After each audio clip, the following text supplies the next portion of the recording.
Let's now bring into the conversation Chief White House Correspondent for the New York Times, Peter Baker. CEO of the Messina Group, Jim Messina. He served as White House Deputy Chief of Staff to President Obama and ran his 2012 re-election campaign. And co-founder and CEO of All In Together and host of Majority Rules on 2A, Lauren Leader. Thank you all for being here. So, Lauren, let's get your take here on this split screen about how these two campaigns at this moment are addressing women.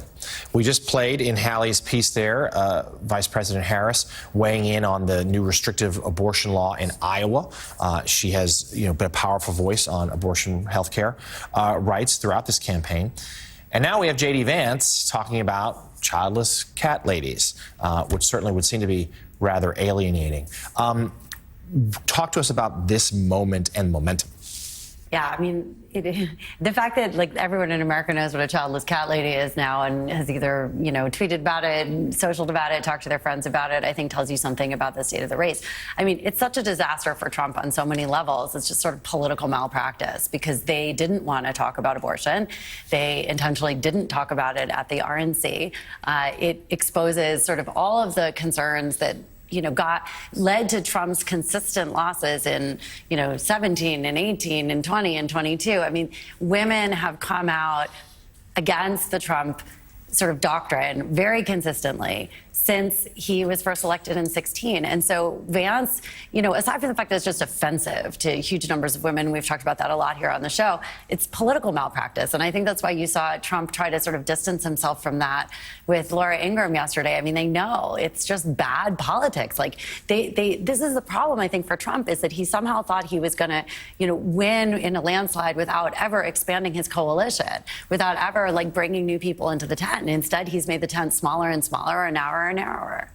Senator, it's Lauren Leader. Could you just give us a little bit more of your sort of over-under on the impact of Vice President Harris at the top of the ticket on some of these critical Senate races that have been, very close in a toss-up, not just, in many of the states where Democrats have seats either to defend or are trying to pick up. So can you talk to us about what you think changes now in terms of the prospects for the Senate majority?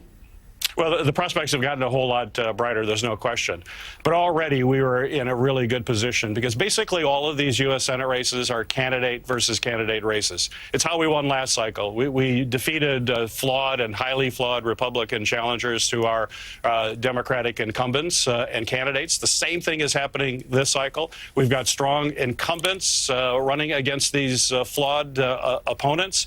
And now with the energy that we're seeing on the ground, and it is significant. I was at some canvas kickoffs earlier or over the weekend in Michigan. Young people were showing up. I had a number of young people who had never participated, never went out canvassing. We're doing it. They were excited to do that. If you just look at Michigan, too, the number of volunteers who wanted to be in our one campaign, which is our Get Out the Vote effort, the number doubled just over the last week. That kind of energy translates into our Senate races. Most all of our Senate races are key battlegrounds. They're in this race together. We're going to work closely with the presidential campaign. And then we've got to win others like Montana and Ohio. But with the energy that we have with Democratic base, I'm very confident we can win. But these are going to be tight races. It's going to come right down to the wire. People have to get engaged. They have to contribute. They have to volunteer. They have to talk to neighbors and friends. This is not over yet. This is still a battle for the heart and soul of this country, and no one should be sitting on the couch. Everybody needs to get up and fight and be a part of this incredible effort to make sure that we save our democracy and strengthen our country for everyday people. Bonjour, Andrew. I would interview in French, but I don't think it'd go well. So I heard a snippet of your interview yesterday with Jeffrey Sonnenfeld and his tracking that CEOs, there are no major Fortune 500 CEOs that are openly backing Trump.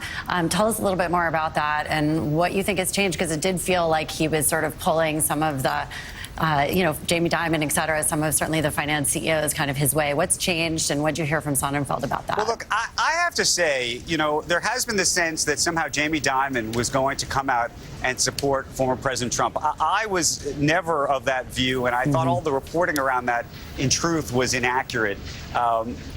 I think that most Fortune 500 CEOs have actually been relatively silent around the election, in part because many of them don't support former President Trump, and they don't want to have a backlash against, from him if in fact he becomes the president. And meanwhile, I think they don't want to come out and say that they're against him just because of a vocal group of voters who they're worried are going to use their pocketbook against their companies. The folks you're seeing talk out loud in the business community are typically what I call principals.